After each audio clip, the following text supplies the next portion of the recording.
शादी के पहले से ही विभा को कपड़े धोने का बड़ा शौक था। कभी नल के नीचे तो कभी तालाब के पास। अरे मेरी नीली वाली लुंगी नहीं दिख रही है। विभा की अम्मा, कहाँ रखी है लुंगी? अरे वो तो विभा ने परसों ही धोकर रखी थी आपकी अलमारी में, देखो वहीं होगी। वो ना मैंने आज धो दी, मुझे लगा कि गंदी हो गई होगी। अरे कैसे गंदी हो गई थी? उसे तो मैंने पहना भी नहीं। हे भगवान, इस लड़की के कपड़े धोने की आदत से परेशान हो गया हूँ मैं। जितना तो घर में राशन नहीं आता, उससे कहीं ज्यादा डिटर्जेंट पाउडर का खर्चा है। इसकी शादी करवा दो, शादी। जाए अपने घर में ही करे काम, फिर चाहे घर के कपड़े धोने हो या पूरे गांव के। हाँ ठीक बोल रही हो, देखता हूँ मैं कोई लड़का। वो दिन भी आ जाता है जब विभा को देखने लड़के वाले आ जाते हैं। लड़की मुझे अच्छी लगी। होने वाली सास कहती है, बेटी अगर कुछ पूछना है तो पूछ लो। वैसे तो हमारी लड़की बहुत ही शर्मीली है, जो बोल दो वो मान लेती है, इसे क्या पूछना होगा। अरे कैसी बात कर रही हो माँ, मुझे इन लोगों के घर रहना है, सवाल तो कई है। हाँ हाँ बेटा, पूछ लो ना, क्या पूछना है। आप लोगों के घर कपड़े कौन धोता है? सास का मुंह बन जाता है। देखो, अगर तुम ये कहना चाहती हो कि तुम्हें कपड़े धोने नहीं आते तो सुन लो, कपड़े मैं ही धोती हूँ, लेकिन तुम्हारे आ जाने के बाद मैं रुमाल तक नहीं धोऊंगी। अरे चुप रहना भाग्यवान, बहू बेचारी घर आई नहीं, उसे डराना शुरू कर दिया। वो क्या है ना बिटिया, अभी तक तो ये कल्लू की माँ ही धोती थी, लेकिन अब तुम्हारे पापा तो दहेज में वॉशिंग मशीन देंगे ही। तभी विभा की माँ बोल पड़ती है, सवाल भी पूछा तो क्या। वैसे भाई साहब, मशीन की तो फिर भी कपड़े धोने की कैपेसिटी होती है। मतलब जो बिटिया दे रहे हैं ना विभा, इसे कपड़े धोने का बहुत शौक है। ये आप लोगों के क्या, आस पड़ोस गांव मोहल्ले सबके कपड़े धो दे और उफ तक ना करे। बाहर देखा नहीं आपने कितने कपड़े सूख रहे हैं? सब हमारी बिटिया ने ही तो धोए हैं। बस भी करो ना माँ, शर्म आ रही इतनी तारीफ सुनकर। और तो और एक दाग निकाल कर दिखाओ तो मान जाओ। हाँ अच्छा, माफ करना बेटा, मैंने गलत समझा। हमें तो रिश्ता बहुत पसंद है।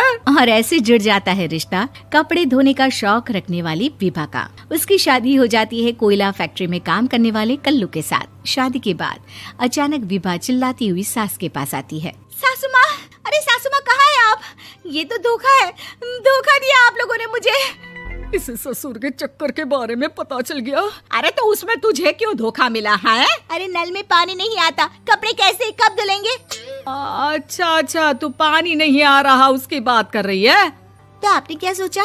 कुछ नहीं। अच्छा, तेरी माँ ने कहा था कि कपड़े धोने का शौक है तुझे, याद आया मुझे। शौक बोलकर कपड़े धोने वाले मेरे जुनून को कम ना आके सासू माँ, कपड़ा धोना मेरा गुरूर है। तभी पति भी वहाँ आ जाता है। अभी मैंने इसे सनी देओल की फिल्म दिखाई है, उसी के डायलॉग मार रही है माँ। अच्छा सुन, साफ साफ बता रही हूँ, पानी सुबह 4 से 6 और शाम को 10 से 12 आता है, समझी? विभा टाइमिंग सुनकर हैरान हो जाती है। ये क्या भूतों का मोहल्ला है? सुबह 4 बजे उठकर कौन कपड़े धोता है? 4 बजे टंकी में पानी जाता है, फिर सारा दिन धोना ना, किसने मना किया? अरे कैसी बात कर रही हैं? 200 लीटर की टंकी में कितने कपड़े धो लूंगी मैं? सुबह ही उठ जाऊंगी मैं। अब क्या था, विभा सुबह 4 से लेकर रात के 12 बजे तक कपड़े ही धोती रहती। एक रोज सास पड़ोस से निकलकर कहीं जा रही होती है कि साथ वाली कहती है, हाँ कल्लू की माँ, जरा ये बताओ कि 2 साड़ी है, 2 ब्लाउज और एक पेटीकोट और एक नाड़े वाला लंबा कच्छा। हाँ तो? अरे तो क्या, कितना लोगी धुलाई ये बताओ। धोबन दिख रहे हैं हम क्या? हमारे पति सरकारी नौकरी से अभी रिटायर हुए हैं और बेटा सुपरवाइजर है कोयला फैक्ट्री में। धोबन समझ रखा है हमें? हाय रे कल्लू की अम्मा, माफ कर दो, वो तो मोहल्ले में यही सब बता रहे थे कि तुमने बहू को कपड़ा धुलवाने के काम में लगा दिया है। सास को पड़ोसन की बात सुनकर गुस्सा आ जाता है। वो घर पहुंचती है जहां घर के बाहर ही इतने सारे कपड़े सूख रहे होते हैं जितने कि किसी धोबन के घर पर। अरे ओ कल्लू की दुल्हन, बाहर निकल। माँ जी यहीं आ जाओ, बाथरूम में चादर धो रहे हैं हम। अरे अभी हम धोते हैं, तुमको बाहर निकलो। ये आस पड़ोस वाले बोल रहे हैं कि हम बहू से कपड़े धुलवा कर उसे कपड़ा धोने वाली बना दिए हैं। अरे छोड़ो ना माँ जी, किन लोगों की बातों में आती हो? आस पास के लोगों का तो काम ही होता है कि वो किसी तरह सास बहू को लड़ा दे। बहू सारे घर के कपड़े धोती है, ये क्या कम है? बोलिए। सास को भी लग जाता है कि वो बहू का ये सनकीपन नहीं छुड़वा सकती, इससे अच्छा है कि खुद ही चुप हो जाए।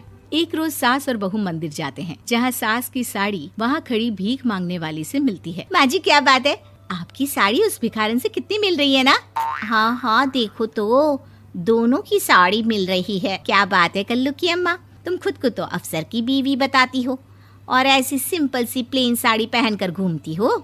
सिंपल और प्लेन नहीं है ये साड़ी। तो क्या सोने के धागे से फूल बने हैं? कुछ भी सासू माँ, कुछ भी। हाँ बने थे इस साड़ी में सोने के धागे से फूल। मेरे पति लेकर आए थे मद्रास से स्पेशली मेरे लिए 10,000 की।